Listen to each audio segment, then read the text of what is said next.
15 years of experience providing advisory and assurances services and working in the industry. Janine has worked in various industries with a focus on bringing the finance function and operations together. Round of applause for our first after-dinner panel, after lunch panel.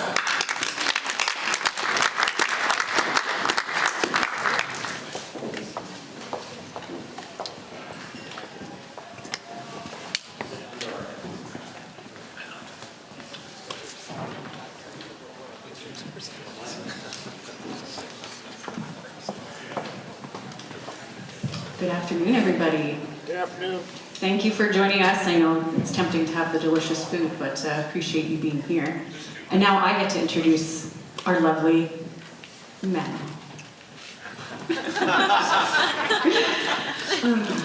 is a safe space. It's okay. A safe space. As you can tell, it's probably going to be fairly informal. So we did these via fun fact. So I didn't memorize them all, but I'm going to tell you them. So to my left here is Kevin Dahl. And I'm not going to tell you about his illustrious career, but I am going to tell you the thing that people ask him the most. And they ask him most often, are you related to Roald Dahl? He is not. I'm not.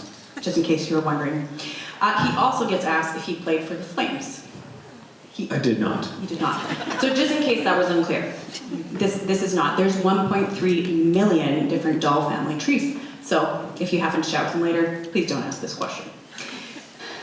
And now, Jacques LaPointe.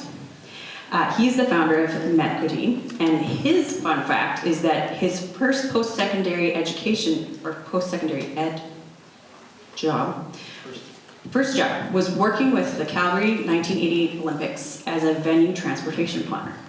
So what does that mean?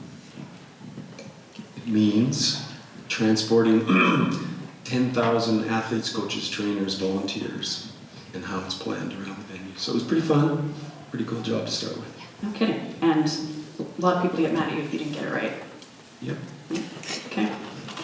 All right, next we have John Cassidy. And I really like this fact. If you guys know me at all, I'm also a big dog person, but his pet is a working German Shepherd who runs his life. I can't really say much else on that. You didn't tell me you were going after this guy because I would have put something better in, but yeah, German Shepherd. And last but not least, we have Adam Bullock, who works at Binance, if you haven't chatted with him before, and he wanted to hog the stage, so he gave me 5 fast facts about himself. Fast facts. Yep. So he's worked on political campaigns on 5 continents. He owns 4 barbecues. I don't know why. He's the oldest but the smallest of 3 brothers, which is kind of terrifying because he's a big guy. He wears 2 watches and he has 1 daughter. Anything else you want to add? Those are 5 pretty good ones. That's everything you need to know about me. Okay. So, just a little bit of background for our panel here, in case you didn't read on the website. We're basically talking about Alberta and our technology sector today. We have lots of innovative technology companies here. We have international investment and expansion. And often if you do expand internationally, it's seen as a sign of success. So developing pathways for global collaboration is critical for our provincial tech ecosystem. So these lovely gentlemen and I today are going to talk about how can we build those relationships with global hubs and help our homegrown innovation thrive in a competitive world economy. So with that, we will get started. And so my first question for the panel, and we're not going to be very formal, again, in case you can't tell, either gentlemen are going to just kind of say they want to go or they can jump right in, and if they get shy, I will volunteer them. So the first question is, in your opinion, has Alberta been successful at supporting the international expansion of its tech industry, and are there any successful examples you can point to? You're giving me a look, so you're starting. Great. Jacques, to you. So, having started way back in '88, kind of thing, seen a lot of the ecosystem. And so obviously things like wireless, Nortel, Novatel, obviously created some good genesis for technology in Alberta, and certainly saw that. I think it's not well talked about. Also areas like geospatial. There's a number of companies that have come out of their trusted positioning. Hemisphere, GPS, lots and lots of companies out there, and there's still lots of companies coming. So I do think there's a lot of internationally focused companies that have grown up through Alberta and Calgary.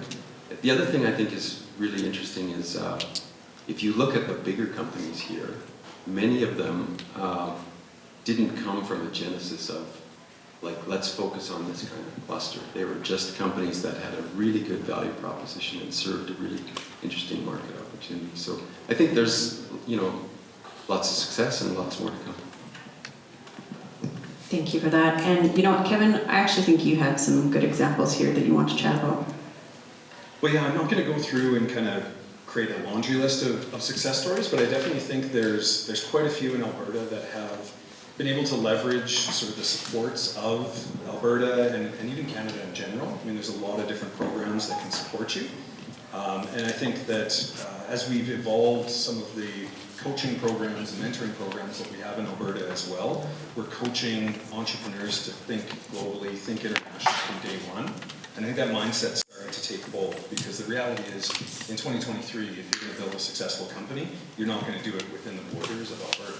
You're going to need to think internationally. You're going to need to expand. So, yeah. And Adam, maybe I'm actually going to slightly turn that around for you, because you are an international expansion that's come to Alberta. So I'm curious about your thoughts on the question, and then maybe you can tell us a little bit about the draw. Yeah, like, look, it's a great place to do business, and I think a lot of the default assumption as well, Alberta's lower taxes, a little less regulation in certain sectors, so it's a great place to start. But honestly, I think the biggest thing that, at least for our sector, and I'm talking more in terms of blockchain, there's already a pretty healthy and robust ecosystem here. When that ecosystem already exists, you have a talent pool. You have a talent pool, you have future employees, and potential innovation, and all the IP that comes from that. So, I think Alberta's been a great choice for Binance to start. I mean, I live in Ottawa. I'm here quite a bit. I was born in Calgary, though. But it made a lot of sense for Binance to be here, and just not for the typical reasons when you're looking at different jurisdictions and tax rates and all that kind of stuff. There is a viable ecosystem here, and I think the blockchain in particular, built on the backs of a lot of the mining companies that are here, that's where it started. John, last but not least. Yeah, I think what I might do is give you an example of why we chose this province. So we're a venture fund that focus on seed to Series A investments in agri-food tech, which can sometimes lead into blockchain technology, particularly around supply chains. We never had a subsidiary before. We're based in Los Gatos in California in the United States. So when we were making a decision on subsidiary, Canada was a big attraction for us. A few government players from Alberta came out to visit our office in the US, and I was tasked with building our internationalization plan, and I had to visit Calgary in January of 2019. I was in California at the time, and then I had to come to -40 Calgary to check out what was going on here. And what I would say is that we support early stage businesses, so to build out a program and invest in them, we want to see a landscape that's beneficial to them. So what do startups look for? They need access to three things: capital, talent, and customers. And for us, Calgary and Alberta had a lot of that access for us. It has a great education pool. Capital, I would say, needs to get to a bigger stage in terms of unlocking bigger capital in this province. It has it, we just haven't unlocked it yet. But it was a very easy decision for us to come here. And then from a government perspective, in our industry, we like to see good alignment with the innovation ministry. At that time, Minister Schweitzer was doing great work in agriculture, but also in crypto and blockchain and in film. And we just saw the alignment with the innovation department. So Alberta was an obvious choice for us to choose, and since then it's been quite successful for us. And you yourself must be an international import. Yes, yeah. The winters have been a little bit hard to get used to, but I took up skiing, so there you go. Thank you. So next question for the panel. What are some major hurdles to collaborating across borders with other technology hubs in promising export regions like, for example, Texas, the UK, and Asia? And Kevin, maybe I'll start with you. Yeah, I think obviously as a founder, there's a lot of different things that you need to think about and a lot of different opportunities that you need to consider. And looking at some of these different ecosystems, I think can sometimes be a black box for first-time founders, even second, third-time founders. You know, how do I connect into Houston? How do I connect into San Francisco? And I think, you know, we have it really good here in Alberta, where I think a lot of people have embraced sort of the rainforest mentality. We're a very welcoming, inclusive community. And I think we sometimes take it for granted that everyone, everywhere, behaves the same way as we do, and I don't think that's true. I think there are some very collaborative regions, but the reality is it all comes down to human relationships, and you can't do drive-by business development, you can't do drive-by sort of ecosystem development. If you're going to go to Houston, you need to have a strategy, and you need to commit to it, and you need to be there in person. And I think that sometimes entrepreneurs you know, take that fly in, fly out. But if you're really going to embrace and have that ecosystem, you know, support you as a founder growing your business in their region, you've got to make that commitment there as well. Thank you. Adam? Yeah, no, I'll kind of build off of what Kevin's saying, and I think there's 2 points there. I think government has a lot of tools to help when it comes to doing business abroad, right? And Alberta is actually quite exceptional compared to some of the other provinces in this country, and even compared to the federal government in many cases, depending on your industry-specific programs. And I've done this across the country for different companies. What I will say is, you know, oftentimes people will talk about language regulation, cultural differences, and you have to bridge those when you're, you know, trying to expand to another country. But, you know, you got to start in places where there is some commonality, and Texas, as you mentioned, is one of those places, right? An energy-first sort of jurisdiction, a little more right-leaning when it comes to its politics, you know, a very big, giant state. And, you know, the credit to the CBC, we did a trade mission there last fall. We brought a bunch of government folks with us, including Minister Dahl, and we had a lot of success with it. And as many of you guys know in this room, the mining industry in Texas is huge, the blockchain mining industry. And I think a lot of successful partnerships came about it. But the important thing to learn from that is that it was industry-led, and it was led by everybody kind of coming together. A lot of folks in this room are from smaller companies. You don't always have the time or resources to do it, especially resources or the people. But if you can get together with other like-minded companies like we do here at CBC, you can really make a go out of it, and I think folks saw a lot of value in that. The only other second point I'll make is, when it comes to these trade missions, there's already folks on the ground from Alberta in the country, right? Alberta has a terrific representative in James Jacques, who's based in Washington, D.C. He's a former federal member of parliament and chair of the finance committee. He knows how to get stuff done. He's a former legislator, right? We have Andrew Fisher in Seattle, who's responsible for West Coast stuff, who's connected with him as well. Those guys are terrific. They know, they go to conferences like this all the time. They go to all kinds of business events right across the country. They have great networks, and they can leverage all of the resources of the different embassies that they're housed in. The problem is they don't know what we do. They don't understand blockchain. They're trying, but they're not going to learn unless we spend the time to educate them. And I think that was the biggest thing we did on that Texas trade mission. And hopefully, I think Leah may talk about it, but we might do another one this fall as well. And closing that education gap is important. Connecting with folks in other jurisdictions, seeing how they do it is important. Sometimes commercial relationships and opportunities come out of it as well. But I think the last thing I would say is the relationships. When you were able to bring politicians from your home jurisdiction with you on these trade missions, and they love junkets, that's no secret, you get to spend 2 or 3 days on a bus with them, going to different tours, or you're going to conferences like this, or you're, you know, eating and drinking, and you're out together, you're doing stuff, and it's important. And those relationships with government, or how you can get things done with government, and do what we're doing, which is planning the next one for this fall. So I encourage you guys to look at this stuff that's all available, and to talk to folks here at the CBC, because it works. It really works. Thank you. And John, I'm curious then, because the same question, but you also are coming here from California, which is known to have a pretty large tech ecosystem.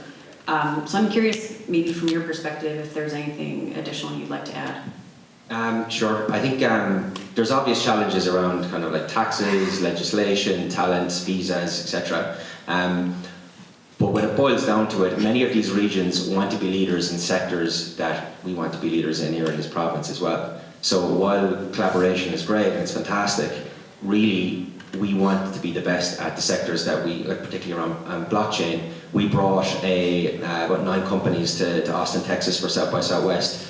We wanted to go there and to get capital there, but we don't want to stay there. I think one thing Alberta is really good at is it's good at creating talent and building early stage companies. But keeping talent here has been a problem. I think one of the key examples is the co-founder of Uber came out of the University of Calgary, couldn't get the funding he needed here, so he had to go to California. Hence, they set up their head office there, and we all know what happened to that business. That can't happen in other sectors. And again, I go back to the capital section. If they don't get capital here, then that's a big problem. What I would also say is that when we first came here, in 2019, we attended a conference of about 2,000 people, and I certainly was the most foreign person in the room. And I would say Alberta and Canada are really, really good at telling Alberta and Canada how good they are, not the world. Country where I'm from probably oversells itself in terms of what it can provide to outside industries, but I can guarantee you right now that the majority of people sitting in this audience are probably from this province, where I would say the majority of this audience should probably be from other parts of the world. And I would say that's probably one thing Alberta needs to do, because it has it here. But then again, we're starting to get there with new companies coming in. But again, I think there are challenges, because while we want to be collaborative with other areas, they're also in many ways competitive to us as well. So it's always good to have that in mind. We have to walk that line of being Canadian and being polite and actually going and shouting off the rooftops really loudly that we really actually are really awesome at this. For sure, yeah. And last but not least. Yeah, you mentioned hurdles, and I think, one of the hurdles that we are punching above our weight. We do have, lots of capital here, highest per capita millionaires. We have a very highly technical community, highest per capita in Canada as well. And so a lot of it is getting the story out and not being Canadian. But I think a lot of the organizations have been really good at funding, like Southwest by Southwest. And we're a venture capital organization that focuses on pre-seed or early stage companies, meaning early revenue or pre-revenue. And so it's building those companies up to a position that they can get to the stage of other hubs, right? Like, it's really hard for a 2-person company to go down and sell themselves in some other hub region, right? And so, my existence, our existence, Brian and I's on this fund is really about funding that early stage venture, right? And so how do we get the other hubs to notice is filling our ecosystem with investment at that early stage, because realistically, once you're in 750,000 to a couple of millions, there's several seed investors that will look at you. But we have a lot of companies that are sort of stranded in that bootstrapping phase, trying to get attention, trying to get out there. And so, it's yes, take advantage of all the supports that are there to get you to those hubs and get the exposure, but I think the fundamental problem is the plumbing, right? We've got the money here, we've got to get it to work, to get it to accelerate these companies into a position of growth. And, if you look at most US, Israel companies, they're funded by 10 times the amount as our startups, right? And there's reasons for that to some extent, but at the same time, that's a real challenge for it. I think it's mindset as well, though. I think that understanding what scale is at an earlier stage level is that, many companies, particularly in Canada, their version of scale might not be what a US entrepreneur thinks of. 98.2% of companies in this country are 200 employees or less. That tells us that there's a big problem with scale here. And I think a lot of it is around mindset. But it's also around capital as well, right? I think it's astonishing some of the stuff you're saying around who's the highest per capita millionaires in North America. Where is all that money? Sorry, in Canada. In Canada? I don't know. Okay, but I heard that Calgary's the highest per capita yacht owners in North America. Where's all that money? Where's the lake? Yeah, exactly. Yeah. Well, that actually very naturally takes us into our next question. I don't mean about the yachts, but just the fact that The question is, do you think Alberta needs to do more to promote its innovative companies on the world stage? And what do you think the province needs to do to enhance its brand as a tech leader? And Jacques, you were saying a few things, so I'm inviting you to expand a little bit on what do you think we need to do? And it can be individually, it can be government, whatever makes most sense. Yeah, you know, I do really strongly think it's the plumbing, right? Like, there is a mindset here, just going back to the mindset, that, you know, most investors will say to companies, and we hear this all the time, come back to me when you've got a customer, come back to me when you're ready. And, you know, that's great. I get it. That's no problem. And it puts a lot of the emphasis on those companies to get there. That's great.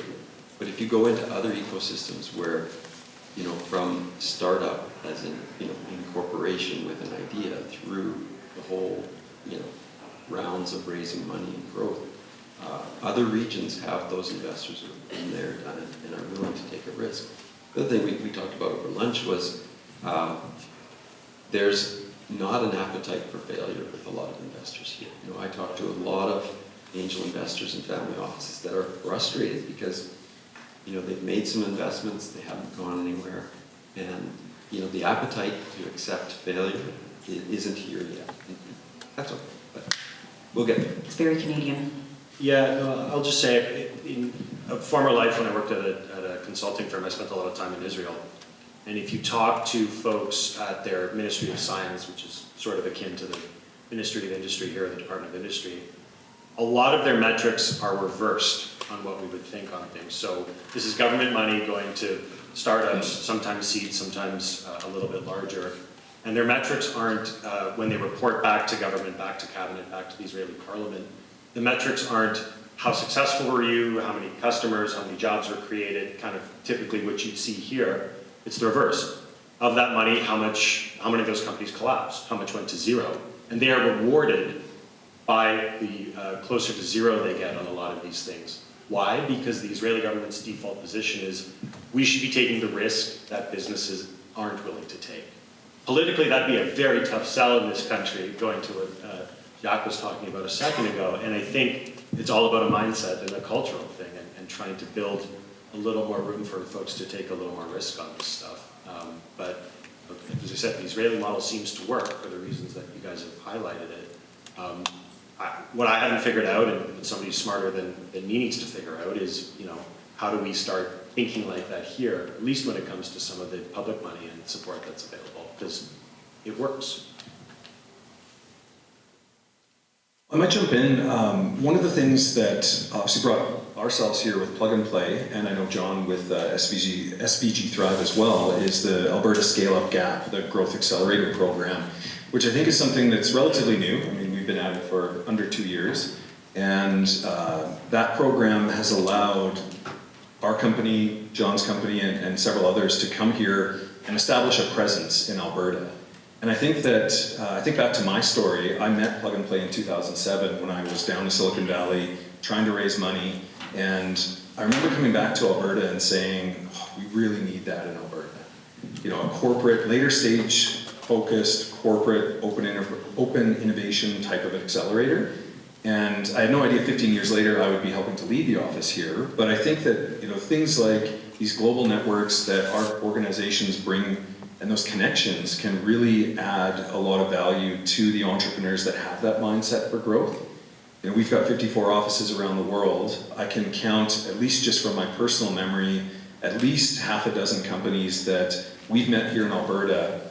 The mindset was there with the founders. They weren't a fit for our programs here, but we've plugged them into our programs in France, in Silicon Valley, in Arkansas, in Topeka, Kansas, our animal health program. So these types of innovative ways that the government is looking at sort of stimulating or bringing in some additional people and organizations to kind of put their shoulder behind what's happening here in Alberta, I think is really powerful. And that's one of the things that we're really trying to do, is help leverage our global network at Plug and Play to help connect those entrepreneurs with that growth mindset into the right part of the world. Because it really does, you know, if you're trying to raise money and build say an AI company solving retail clothing challenges, clothing supply chain challenges, well, you're probably not going to raise money here in Alberta. you're probably going to need to look outside of the province. And how do we get you connected as quickly as possible to the ecosystem, to those regions that have that sort of that muscle where they know that industry and they can really support you. But we don't want you to leave just to go do that. My personal opinion on that is that, you know, you have to really be careful, because if we are too protectionist, then we're going to hinder real, highly scalable entrepreneurs' growth, because we try to keep them here too long and they need to go where they need to go to be successful. On the flip side, though, I think if we do a good job as an ecosystem to help them go where they need to go to be successful, then they will, when they exit and they've got $25 million burning a hole in their pockets, where are they going to go? They're probably going to come back here where they've got family, they've got networks, they've got people that they know, that they want to reconnect with, and then we can start that process all over again. So I think it's a fine line we have to walk around that. John, do you have anything to add? I think, you know, with government supports, I think government are definitely a part of some solutions. They're definitely not the solution. I'm definitely going to sit here and start criticising government, because I think as you compare Canada or Alberta to many other governments across the world, we do a pretty good job in terms of supporting earlier stage companies. And even organisations like Alberta Innovates, they back risks and innovation. There's not too many Alberta Innovates.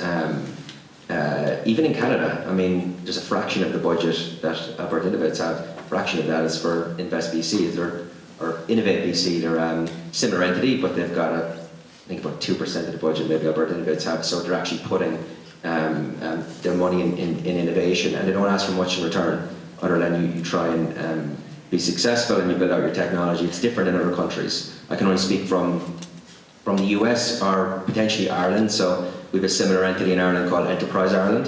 They're a little different. They fund early stage companies, but they take equity in return, which is bonkers here. And they've made about 1,500 investments globally, and they've now turned into one of the biggest venture capital firms in Europe. So very good for the Irish economy. So maybe government, even though they're quite good to early stage companies here, maybe it's time that they wouldn't be a similar type of VC, let's say, as your kind of private VC, but they do take equity, and I think that's potentially a good model for Alberta to take on. I think it fills a few gaps there. Good luck. I agree 100%. But no, I was just going to say, but on the Irish example of the equity model, that's what sovereign wealth funds do in the Middle East and in places like Norway and stuff. There was the Alberta Heritage Fund, which I guess there still is the Alberta Heritage Fund. Maybe it's worth policymakers looking at using that in a different way. I don't know, but the models are there, right? The models are there. It's just finding the political will to take a flyer on some of these things and give them a shot. Because I think that's the important part. It's missing that risk that we keep talking about, right? And there is a lot of risk taking in the culture here in Alberta. A lot of entrepreneurs in this room, a lot of entrepreneurs in this province. And I think you can speak that too as well. I know people who come from other provinces to say, yeah, Alberta really is very entrepreneurial. So how can we kind of take that next step? yeah, I was gonna say, one of the things that's partly our challenge or our hurdle is the stage of our ecosystem, but that's also our opportunity, right? Also for tech, the crash in the public company valuations, which is transcended into the private market, has also come down, so we're back into a reality mode. And so this period of time for us in our ecosystem, with lots of government supports, more money around good ecosystem, lots of vibrancy going on, is a great time to actually be starting companies and growing them. Because if we think about other vintage years like post-2008 financial crisis, post-year 2000 tech bubble burst, those were fantastic times to be jumping into the market. And so we have this ecosystem that is ready to blossom, and we are small compared to other regions, but with the density of what's happening and the acceleration that's going on, I think the opportunity is fantastic. And for us in particular, we kind of look at this as like an arbitrage, because at the very early stage, and we don't take advantage of companies, but at the very early stage, we're investing in companies sub 3 million valuation, right? Same company in the Toronto, Waterloo, Ottawa area, or the Valley, or New York, would likely be, double that. And so we get them into revenue, and then guess what? We have a whole new opportunity, a whole realm of different investors that potentially continue to support.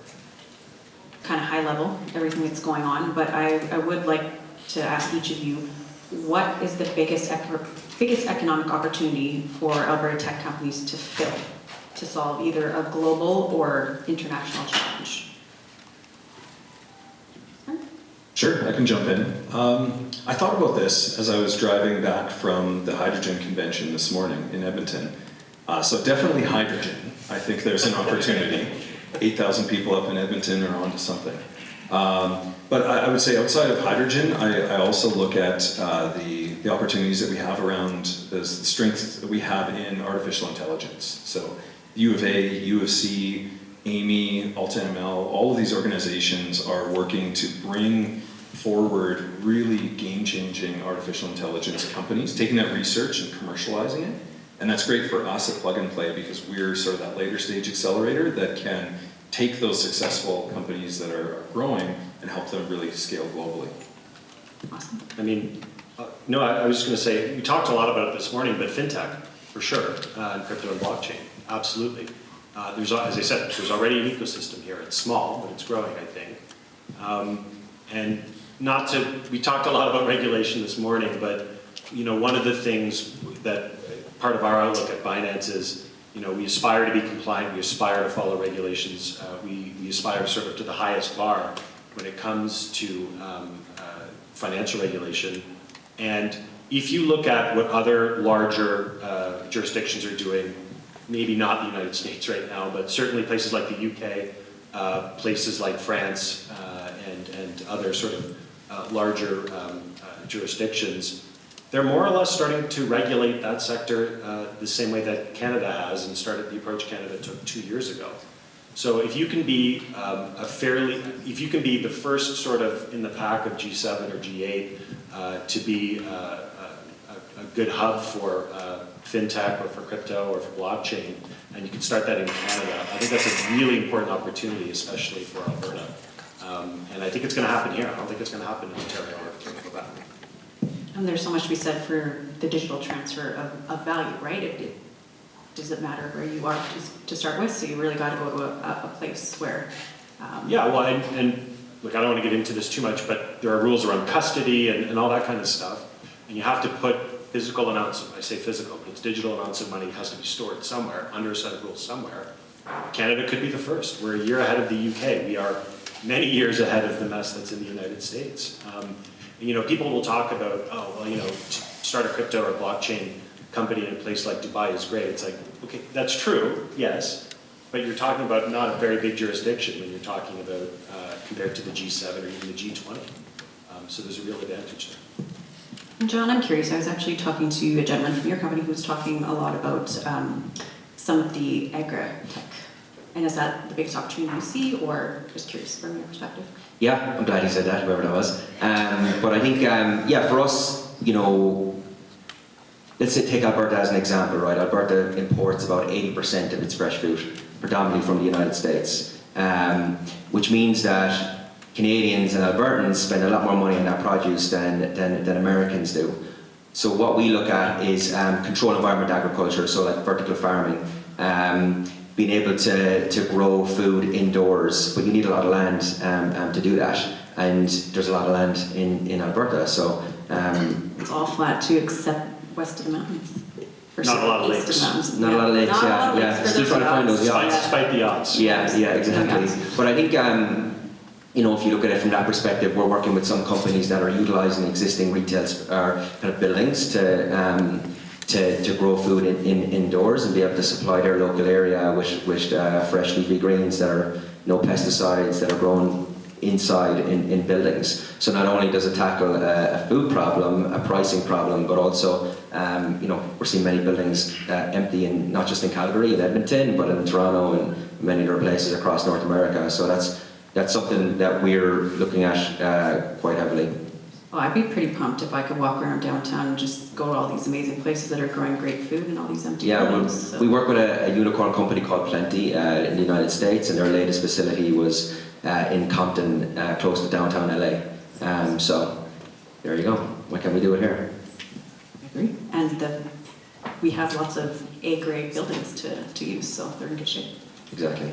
Do you have anything to add? Yeah, I guess I would, like there's the macro approach, which is, sort of like, okay, geospatial is a strong hub, so we can focus on that. Ag, the Alta MLs and the, AI stuff. But I also think if we look at it from a little bit more of a micro perspective, which is the companies that have grown in tech, over 500 employees kind of thing, guess what? They are things like ShareWorks, formerly Solium, Replicon, right?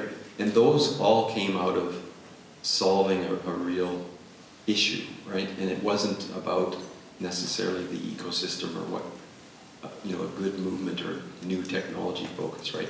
And so when we look at early stage companies, there is many that, if done right, could have, multi-billion-dollar opportunities. And so then the ecosystem gets built around them.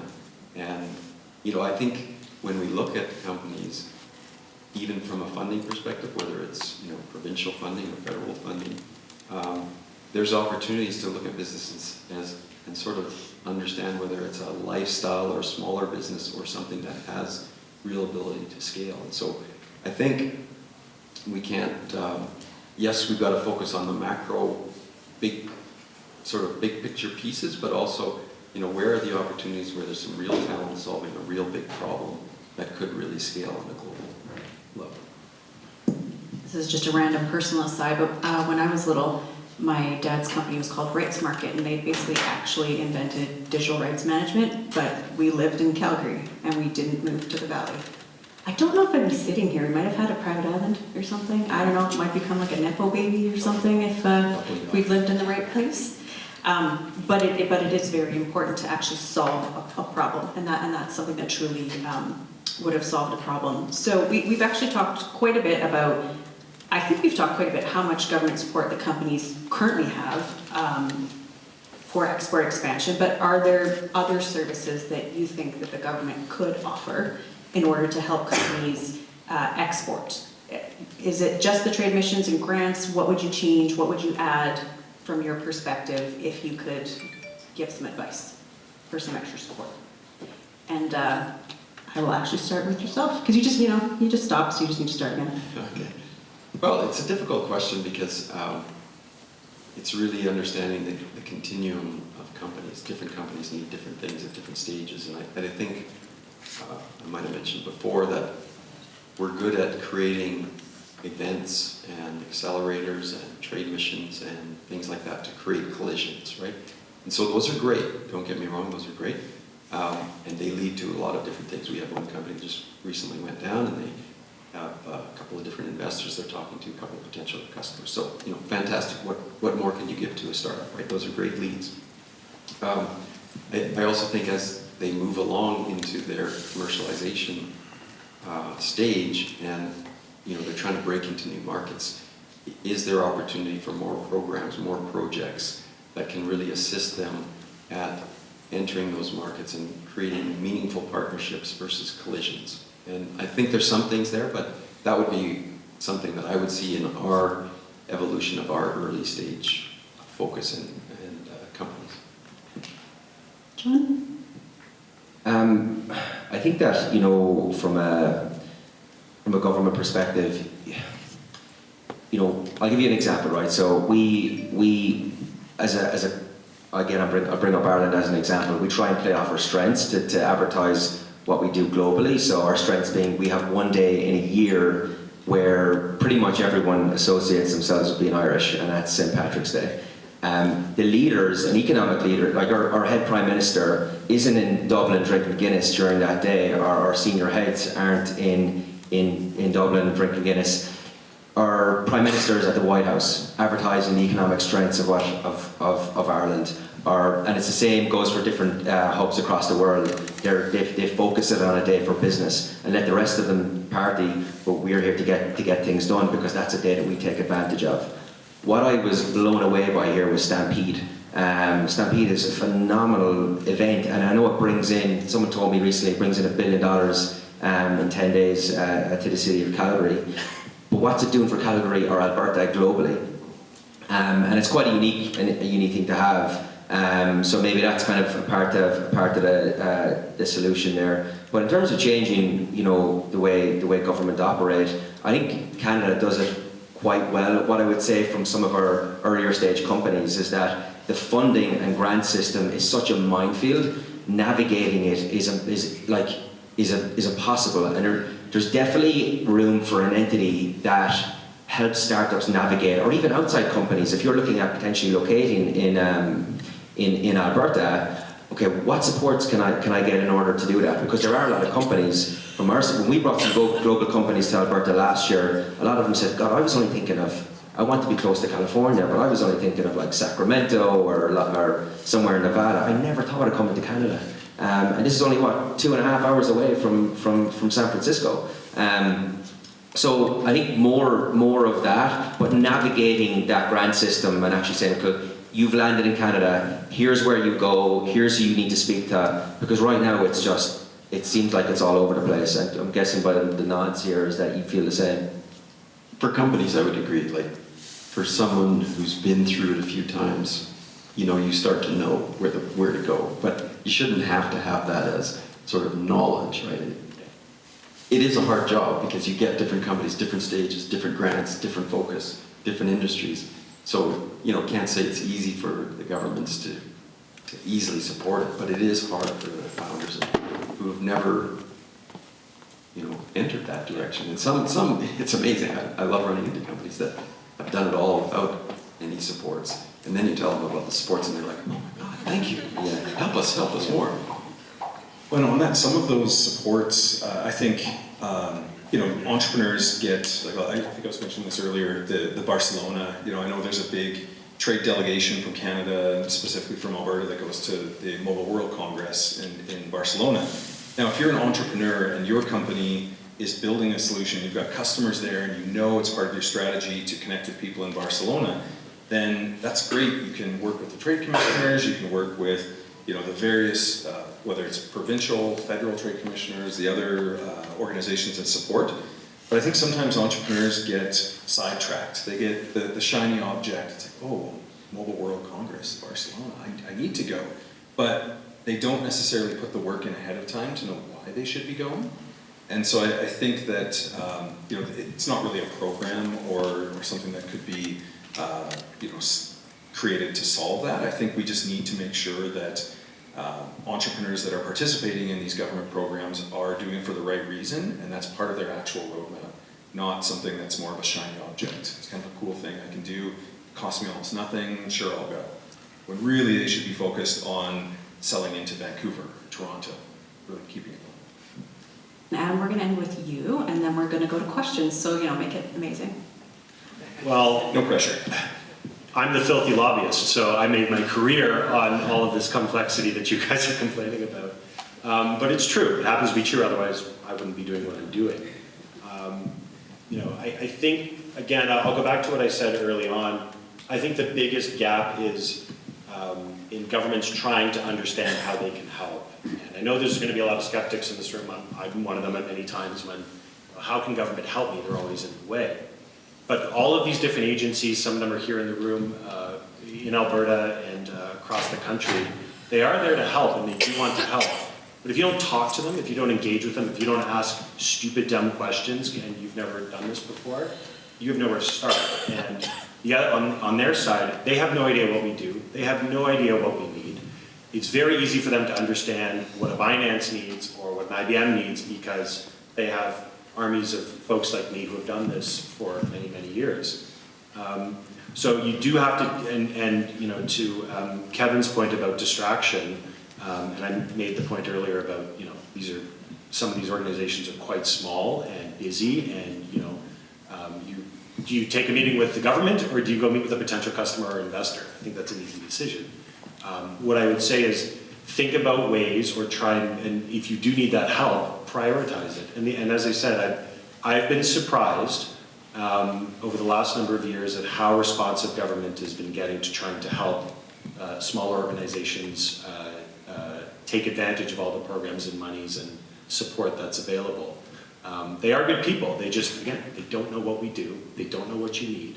And the only way that's gonna get fixed is if you tell them and spend the time with them, right? You know, think about it as a potential investor. Maybe that will change how you prioritize it. I don't wanna tell you entrepreneurs what to do, but like, this is just one thing I know a little bit about, and that's sort of my advice, because they do wanna help. We can't expect them to read our minds. And so with that, we are going to go to questions from the audience. And you'll see people who have these, I don't know, kind of look like giant balls or cubes. They will throw them over to you. It will not hurt you. You can ask your question to the panel. You got any takers? Down Down here in the front. Yeah, go. We have insurance, don't worry. I could have got in. I could have got involved in that one. How does the government gets involved? How does the government look at its ratio of getting involved and it's adding its money or power or people? How does it ratio its success? How does it measure itself on its money going into this space and its success in its programs? How does that get done? I can speak as a little bit to that. So as Kevin mentioned earlier on, we work with Alberta Deloitte as part of the Scale Up and Gap program. Before they released that RFP, they did a thesis on what accelerators and funds can do for an ecosystem, and they've quantified that in terms of job creation, company creation, and attracting talent to a particular region. What we found hard as an organisation, because we support early stage companies, we're supporting them all over the world. So actually us quantifying our economic impact was very, very difficult. But when you break it down to our region, it's actually a bit easier. I would definitely advise you to read that report. In my opinion, it will be brought up at Stanford University in a couple of years' time, because they've actually quantified down to job metrics of what supporting companies like ours, who support early stage companies and fund them, and what they can do. So I would say that ratio around jobs, around company growth, and then finally around scale. So the point I brought up last time around that 200 employees or less, of if we can get that those metrics looking a little better, and we're getting more scale-up companies, that ratio I think would work as well. But that thesis that they developed, very, very good. I'd recommend checking it out. Is that on their site? Yes, and if you don't have it, I have it, and I'll give you my email address and I'll send it to you. Thank you. Fantastic, great question. What else we got here, folks? Somebody's gonna be curious about something going on. That was a great panel. That was an awesome discussion. While we're waiting for If there's no questions, I have a quick one. Can you talk a little bit about your exit strategy for the early stage investments? What's your life cycle? How long do you like to hold? Sure. So part of our focus as an early stage fund is that, and I'm going to leverage a point that Doug Holt made earlier, is we have a check size of 250, 300,000 in the pre-seed, so early revenue, pre-revenue. And because of that, our valuations are lower, and we do exactly what Doug has recommended, which is taking advantage of all the supports in the network, and going to your point about companies don't always navigate or know how to navigate. And so we help them with that navigation. And I'm getting to the exit, believe me. We leverage those funding vehicles because we have good opportunities and scalable businesses that are solving a huge problem. And so those funding elements multiply our investment anywhere from 5 to 15 times our investment. And so because we're early, we have a bit of an arbitrage in that the next round of investment is likely to be significantly higher. And so we have the ability to begin exiting at Series A and Series B because we are so early.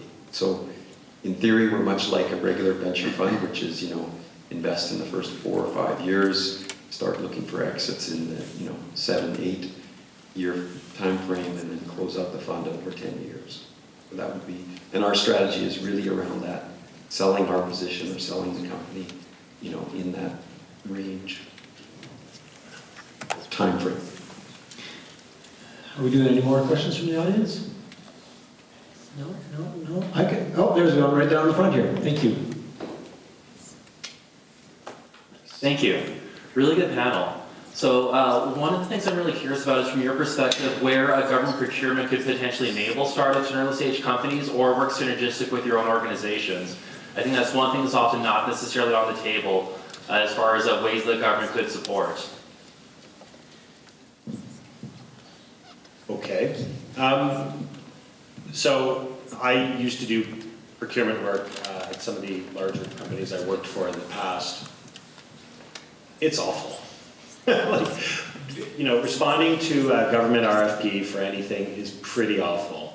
And, you know, for the same reasons why it can be a bit of a maze in trying to figure out some of the programs and supports that are available for early stage startups, government procurement is also terrible because it's political. You know, everybody reads about Buy Canada, Buy America, all this kind of stuff. Politics really complicates what government can buy, how much it can buy, what it can pay, where the stuff comes from, who's employed.